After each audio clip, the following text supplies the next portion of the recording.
20-25 দিন হয়ে গেল, মনি কোনোভাবেই আমার কাছে আসতেছে না, মনির কাছে আমাকে যেতেও দিচ্ছে না। এর আসল রহস্যটা কি? এই রহস্যটা আমাকে বের করতেই হবে, যেভাবে হোক এই রহস্যটা আমি বের করবই। মুন্নি আমাকে কেন এরকম বারবার এড়ে চলছে? আমাদের বিয়ে হয়ে প্রায় 20-25 দিন হয়ে গেল, মুন্নি কোনোভাবেই আমার কাছে আসতেছে না, মুন্নির কাছে আমাকে যেতেও দিচ্ছে না। এর আসল রহস্যটা কি? আসলে কি মুন্নি আমাকে ভালোবাসে, না ভালোবাসার অভিনয় করছে? আমাকে যদি ভালো নাই বাসতো তাহলে তো আমাকে ছেড়ে তো চলে যেত, সে তো যাচ্ছে না। কিন্তু এর রহস্যটা কি? এই রহস্যটা আমাকে বের করতেই হবে, যেভাবে হোক এই রহস্যটা আমি বের করবই আজকে। কই গো মুন্নি, আসো। আসছি আসছি, আমার হাতে অনেক কাজ।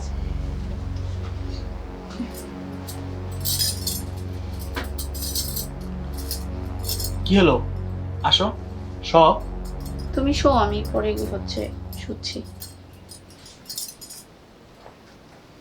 আমার না আজকে তলপেটটা অনেক ব্যথা করছে, বুঝছো?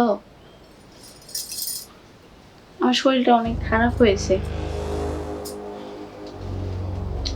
কি হলো? সব দুপুরে তোমার সাথে কি কথা হলো, ভুলে গেছো হারাই? তোমাকে বললাম না আমার শরীরটা খারাপ হয়ে গেছে। তুমি ঘুমাও। দুপুরে সব ঠিকঠাকই ছিল, হঠাৎ করে তলপেটটা ব্যথা হয়ে গেল আর শরীরটাও খারাপ হয়ে গেল। তুমি ঘুমাও। তবে হ্যাঁ, আমি তোমার মনের আশা পূরণ করব, তুমি চিন্তা করো না। ঘুমিয়ে পড়ো। ঘুমাবো, কিন্তু ঘুম তো আমার আসছে না। তুমি কাছে না আসলে কি করে ঘুম আসে বলো? আসো তো, সব। আচ্ছা শুচ্ছি, শো তুমি। আসো, শুয়ে পড়ো।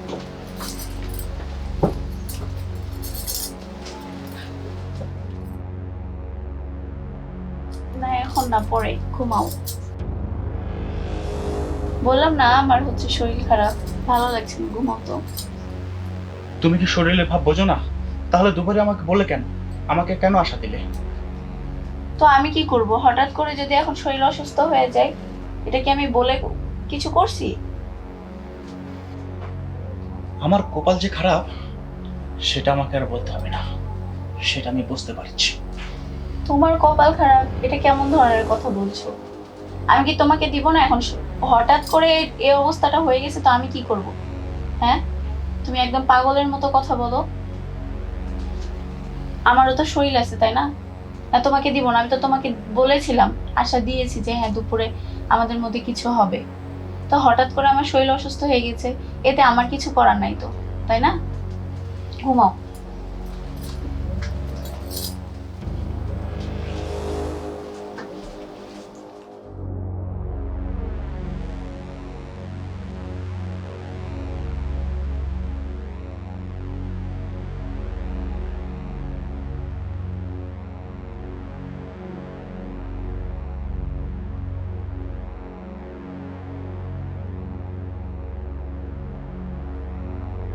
20-25 দিন হয়ে গেল, মনি কোনোভাবেই আমার কাছে আসতেছে না, মনির কাছে আমাকে যেতেও দিচ্ছে না।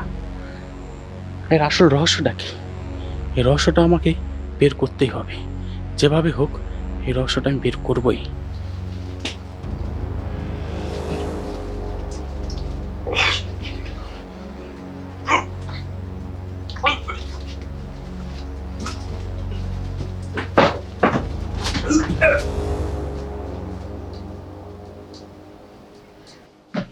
এই এই ওঠ, এই ওঠ, এই কি হলো? ওঠ। এই তোর কি হয়েছে তোমার? কি হয়েছে? মনে করছো চালাকে আমি ধরতে পারবো না? হ্যাঁ, এই সত্যি কথা বল, তোর এটা কি? আমি এটা কি দেখলাম? তুই সত্যি করে বল, তুই ছেলে না মেয়ে? বল। আসলে তুমি যখন সত্যিটা জেনেই গেছো, তাহলে আর লুকিয়ে কোনো লাভ নাই। হ্যাঁ, বল বল, আমি সত্যিটা জানতে চাই। আসলে আমি মেয়ে না, আমি ছেলে। ছেলে? আমি ঠিকই দেখেছি তাহলে। হ্যাঁ, বল সত্যিটা বল।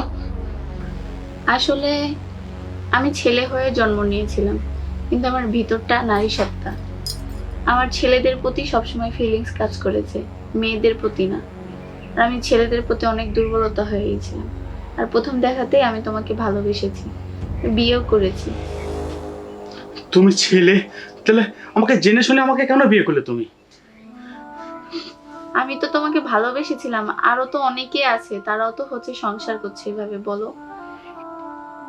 আর কে সংসার করছে না করছে জানি না, আমি তোর সাথে সংসার করতে পারবো না। তুই আমার চোখের সামনে থেকে যা, যা বলছি। দেখো সালাম, আমাকে বাসা থেকে বের করে দিও না। আমি তোমার দুটো পায়ে পড়ি। নারীর মধ্যে যা আছে আমার মধ্যে তাই পাবে। আমি তোমার সব ইচ্ছা পূরণ করো। আমার কোনো ইচ্ছে তোর পূরণ করতে হবে না, তুই আমার চোখের সামনে থেকে যা, যা বলছি।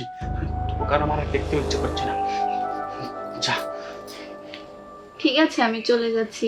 যেদিকে দু চোখ যায় সেদিকে চলে যাচ্ছি। কিন্তু আমি ভেবেছিলাম আমাদের মতো হাজারো আছে সমাজে যারা এইভাবে সংসার করে খাচ্ছে। আমিও চেয়েছিলাম তোমার সাথে সংসার করে খাবো, বাঁচবো সারাটা জীবন। কিন্তু তোমাকে আমি বুঝাতে পারলাম না। আমাকে এত বোঝানো লাগবে না, আর হাজারটা যাই খায় খায়, আমি তোর সাথে সংসার করব না। এখন তুই আমার চোখের সামনে থেকে যা। আরে শোন, যাবি ঠিক আছে, আর কেউ জান আমাদের এই বিষয়টা না জানে যে আমি ছেলেকে বিয়ে করেছিলাম, তাহলে কিন্তু আমার কোনো মান সম্মান ইজ্জত কিছুই থাকবে না। তুই চুপচাপ আমার চোখের সামনে থেকে, আমার গ্রাম থেকে তুই চলে যাবি, ঠিক আছে? কাউকে কিছুই বলবি না, যা, যা বলছি, যা। ঠিক আছে, আমি চলে যাচ্ছি। আমাকে মাফ করে দিও।